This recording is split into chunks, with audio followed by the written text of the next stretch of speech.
Mesdames, Messieurs, bonsoir et merci de nous rejoindre pour cette émission spéciale qui nous conduit tout droit au ministère du Travail et de la Fonction publique, lequel se présente comme le carrefour incontournable dans l'architecture du gouvernement.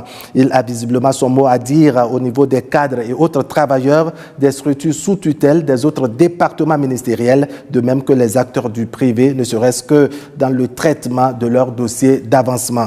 Il se gère à ce niveau une bonne masse de papiers, mais aussi et surtout les humains et tout ce qui va avec l'administration publique. C'est donc le ministère des partenaires sociaux, toutes catégories confondues, ministère dans lequel beaucoup de choses ont bougé depuis 2016. Un vaste chantier entrepris par une dame de fer qui allie modernisation de l'administration publique au dialogue social, de même que l'amélioration des conditions de vie des travailleurs à la sécurité sociale, en passant bien entendu par la transparence dans l'organisation des concours, synonyme d'égalité d'accès aux emplois publics en République du Bénin.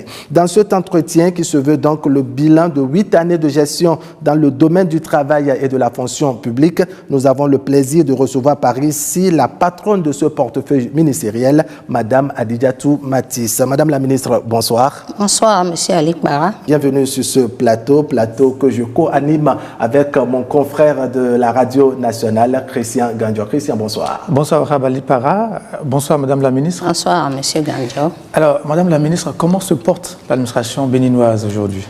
Je dirais que l'administration béninoise se porte mieux que par le passé. En effet, elle s'est engagée dans un processus de sa transformation, de sa modernisation pour devenir une véritable administration de développement.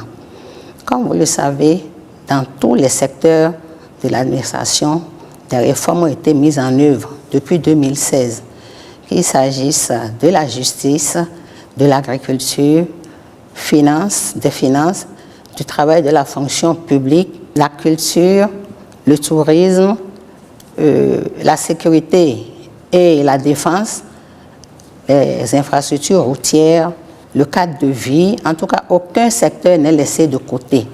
Si bien qu'aujourd'hui, on peut conclure que l'administration est sur la voie de sa modernisation.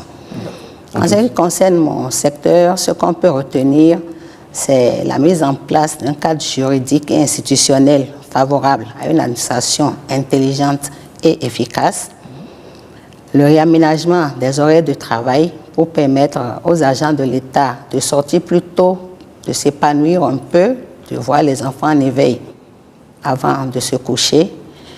Nous avons également modernisé la gestion des ressources humaines de l'État, amélioré les conditions de travail des agents et surtout, nous avons développé les e-services pour rapprocher l'administration des administrés.